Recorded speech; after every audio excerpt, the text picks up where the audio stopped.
Hi అండి, అందరికీ నమస్తే. Welcome to vlogs by Sumitra. మినపప్పు పండు మిర్చి పచ్చడి ఎలా ప్రిపేర్ చేసుకోవాలో చూద్దాము. దానికోసం 100 గ్రామ్స్ మినపప్పు తీసుకున్నాను, 4 టమాటాలు తీసుకున్నాను, 5 పండు మిర్చి తీసుకున్నాను, ఒక పెద్ద ఆనియన్ తీసుకున్నాను, ఒక చిన్న అల్లం ముక్క, ధనియాలు, పెద్ద నిమ్మకాయ సైజ్ అంతా చింతపండు తీసుకున్నాను. ప్యాన్ పెట్టి ఆయిల్ వేసాను. ఆయిల్ బాగా హీట్ అయింది. ఇందులోకి పండు మిర్చిని 2గా కట్ చేసుకుని వేసుకుంటున్నాను. ఇందులోకి ధనియాలు కూడా వేసుకొని బాగా ఫ్రై చేసుకోవాలి. ఫ్రై అయిన తర్వాత వేరే బౌల్లోకి షిఫ్ట్ చేసుకోవాలి. అండ్ అలాగే మినపప్పు కూడా వేసుకొని అదే ప్యాన్లోకి ఫ్రై చేసుకోవాలి. ఫ్రై అయిన తర్వాత ఇందులోకి టమాటాలు కూడా వేసేసుకొని ఫ్రై చేసుకోవాలి. ఫ్రై చేసుకున్న తర్వాత అన్ని మిక్సీ జార్లోకి వేసుకొని చింతపండు, ఉప్పు, అల్లం పీస్ అన్నీ వేసుకున్న తర్వాత మిక్సీ పట్టుకోవాలి.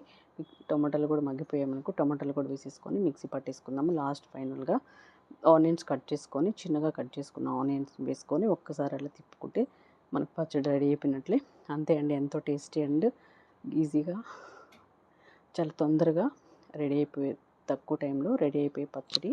పచ్చిమిర్చి, పండుమిర్చి పచ్చడి సూపర్ ఉంటుంది. స్పైసెస్ ఇష్టమయ్యే వాళ్ళు ఎవరైనా సరే ఇష్టంగా తింటారు. సో వీడియో నచ్చితే లైక్ చేయండి, షేర్ చేయండి, సబ్స్క్రైబ్ చేసుకోవడం మర్చిపోవద్దు. ప్లీజ్ సబ్స్క్రైబ్ చేయండి. మన ఛానల్ని కొత్తగా ఎవరైనా చూస్తున్నట్లయితే సబ్స్క్రైబ్ చేసుకోండి. చూసారు కదా పచ్చడి ఎంత బాగుందో. వేడి వేడి అన్నంతో సర్వ్ చేసుకుంటే, ఏదైనా ఆమ్లెట్ కానీ లేదా ఫ్రైతో కానీ సర్వ్ చేసుకుంటే సూపర్ ఉంటుంది. మీరు ట్రై చేసి ఎలా వచ్చిందో కామెంట్ సెక్షన్లో తెలియజేయండి. Thanks for watching.